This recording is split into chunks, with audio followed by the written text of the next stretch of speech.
आज बनैबा सोयाबीन सुखा भजा। सोयाबीन सुखा भजा सहज उपाय बनई पारे। आपको भात हो कि रुटी परोटा आप खाई पारे। प्रथम पानी गरम हेले सोयाबीन की पकईद तो भल भाव सिझेदबा। बड़ी सिझी सारा मुझे काटिकी रखी किसी पियाज किसी टमाटो कंचा लंका रसुण आलू आलू आप चाहिए पकई पारे ना स्किप करें। सोयाबीन बड़ी काढ़ी सारा कड़ाई गरम करवा।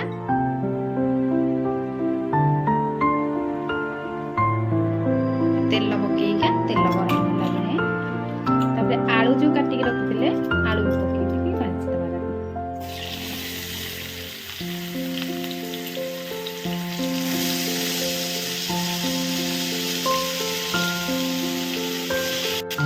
आलू ये टे भाजी हो गला सोयाबीन बड़ी पकईदबा। सोयाबीन बड़ी टे भल भाव भाजवा।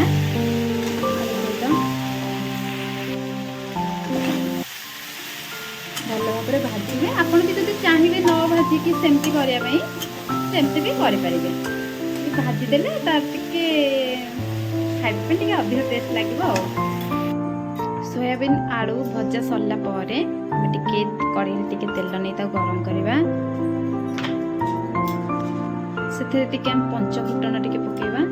तेल ताती गला पियाज को पकईदबा।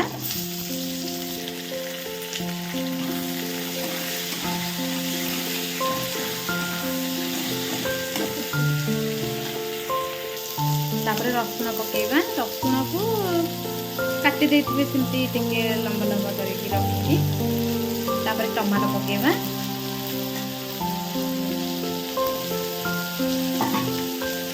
रसुण को न छेचिकी काटिकी पकईवा। लुण स्वाद अनुसार लुण पकईवा। हलदी गुंड कलर काश्मीर चिली लंका पाउडर टा नवा। चिकेन मसला पकईवा। राग आपण हिसाब से राग रखिपारे कारण ये आम कंचा लंका अलरेडी काटिकी रखीचु कंचा लंका पकईवाई। धनिया पाउडर टिके पकईवा। भल भाव घांटा मसला टा टिके हो गला जो सोयाबीन बड़ी और आलू को आम भाजिकी रखीजे से पकईदबा। भल भाव मिक्स करदबा।